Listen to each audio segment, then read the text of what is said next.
Hey everyone, welcome to our channel আদিপস online class. আজকে আমরা গণিত বইয়ের প্রশ্নপত্রটি নিয়ে আলোচনা করব। তাহলে চলো বেশি কথা না বাড়িয়ে ভিডিওটি শুরু করা যাক। স্ক্রিনে দেখো তোমাদেরকে জোড়ায় কাজের কিছু নির্দেশনা দেওয়া হয়েছে। এরপর তোমাদেরকে সঞ্চয়ের হিসাব ছক আকারে লিখতে বলা হয়েছে। সংখ্যাগুলো কি ছকের মাধ্যমে সূচক আকারে প্রকাশ করা হবে ব্যাখ্যা দেওয়া হয়েছে এবং তোমাদেরকে প্রশ্ন 3 এবং 4 দেওয়া হয়েছে। এই 4টি প্রশ্নের উত্তর তোমরা তোমাদের উত্তরপত্রে লিখবে। চলো এখন আমরা পরের অংশটুকু দেখে নেই। এবারে তোমাদেরকে কাজ 2 দেওয়া হয়েছে, যেখানে পরিমাপে দক্ষতা বাড়াই দলগত কাজের নির্দেশনা দেওয়া হয়েছে এবং 3টি প্রশ্ন দেওয়া হয়েছে। এই 3টি প্রশ্নের উত্তর তোমরা তোমাদের খাতায় লিখবে। চলো এখন আমরা পরের অংশটুকু দেখে নেই। স্ক্রিনে তোমাদেরকে কাজ 2 এর আরও 2টি প্রশ্ন দেওয়া হয়েছে, যেগুলো তোমরা তোমাদের উত্তরপত্রে লিখবে। এবার দেখো কাজ 3-এ বলা হয়েছে গাণিতিক সূত্র বাছাই করে দেখি।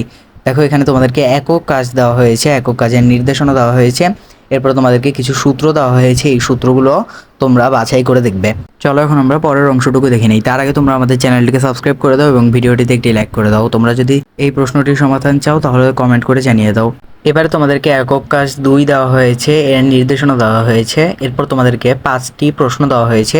এই প্রশ্নগুলো থেকেই তোমরা তোমাদের পরীক্ষায় উত্তর করবে। দেখো তোমাদেরকে কি বলা হয়েছে। এখানে তোমাদেরকে কেটে নেওয়া অংশ 2টি কোন ধরনের জ্যামিতিক আকৃতি নির্দেশ করে, আকৃতি 2টির বৈশিষ্ট্য লিখো। এই প্রশ্নটি দেওয়া হয়েছে, এর সাথে আরও 4টি প্রশ্ন দেওয়া হয়েছে। এগুলো তোমরা ভালোভাবে দেখে নিবে। আর তোমরা যদি এর উত্তর চাও তাহলে অবশ্যই আমাকে কমেন্ট করে জানিয়ে দাও।